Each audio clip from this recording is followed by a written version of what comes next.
কাল বেলা হইলে সন্ধ্যা বেলা হইলে আমার হাতের সুতাটা আমি আমার হাতে গোছাই আনবো, আমার ঘূর্ণিটাকে আসমান থেকে আমি নামাইয়া নিয়ে আসবো।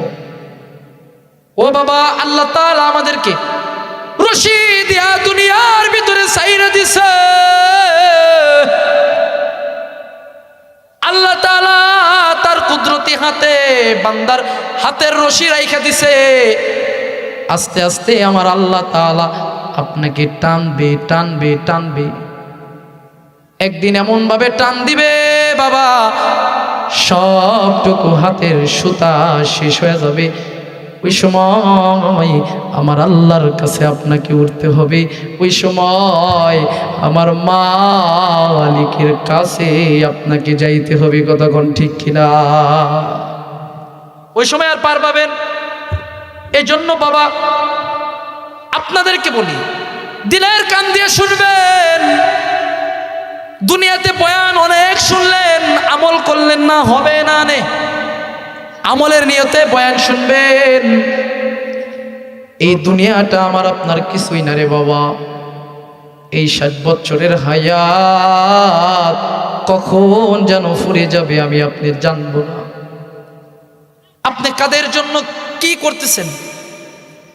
কাদের জন্য কি করতেছেন? সংসারের মায়া করতেছেন, স্ত্রীর জন্য এত কিছু করতেছেন, আপনি আপনার সন্তানের জন্য এত কষ্ট করতেছেন, কিন্তু আপনার ওই সন্তান, আপনার ওই আদরের স্ত্রী আপনার একদিন ভুলে যাবে ঠিক, কিন্তু বাবা আপনার যখন চক্ষুটা বন্ধ হয়ে যাবে, আপনি যদি হাসপাতালের বেডে যদি মারা যান, আপনার সন্তানেরা আপনার লাশটাই না কিন্তু 50,000 টাকার খাটের উপরে শোয়াবে না।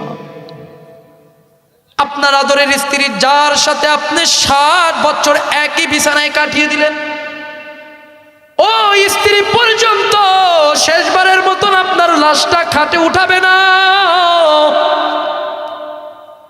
ও স্ত্রী একবার পর্যন্ত ডাক দেবে না, এ কে আসোস রে, আমার স্বামীটারে শেষবারের মতন আমার খাটে শুয়ায় দি। আপনার আদরের সন্তান বলবে না, কে আসোস রে, আমার বাবারে আমার খাটে শেষবারের মতন শুয়ায় দি। আপনার ভাই বেরাদার আত্মীয় স্বজন সবাই মিলা আপনার লাশটাই না আপনার বাড়ির উঠানে শুয়ে দেবে।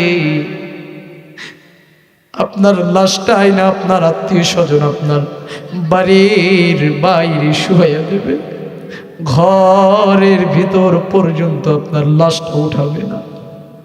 আপনি কাদের জন্য করেন রে বাবা? কবরের মাল সামানা, নিজের মাল সামানা নিজের যোগান রে বাবা। কবর কিন্তু বড় ভয়ঙ্কর জায়গা রে বাবা।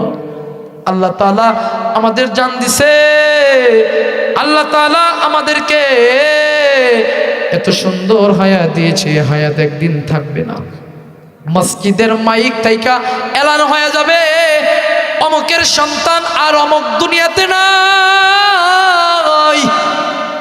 এমনও সকাল হয় বাড়ির থাইকা শোনা যায়, ভোরের সকালে মসজিদের মাইক থাইকা কে যেন বলে, অমুকের সন্তান অমুক দুনিয়াতে নাই। এমনই এলান আমারও আপনারও হতে পারে কি পারে না? জোরে কোন বাবারা, জোরে কোন, পারে কি পারে না? একদিন তোমারি নাম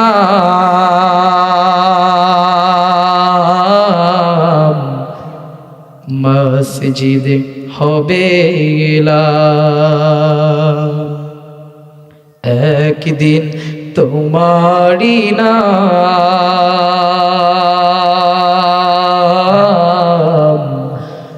মসজিদে হবে এলান।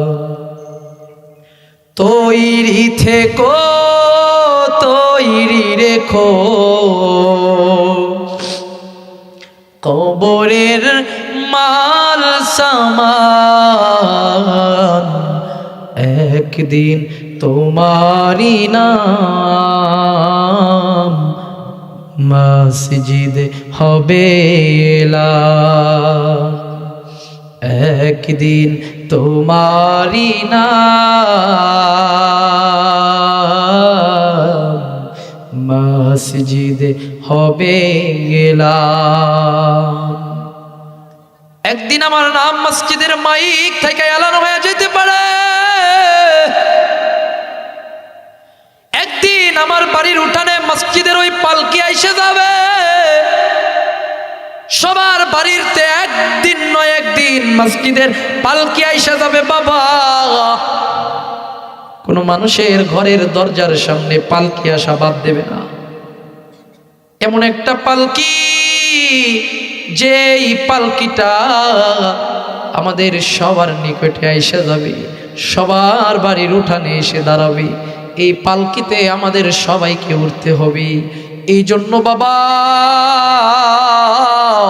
ওই কবর বড় ভয়ঙ্কর, ওই কবর বড় আযাবের ঘর, বড় সাপ বিচ্ছুর ঘর।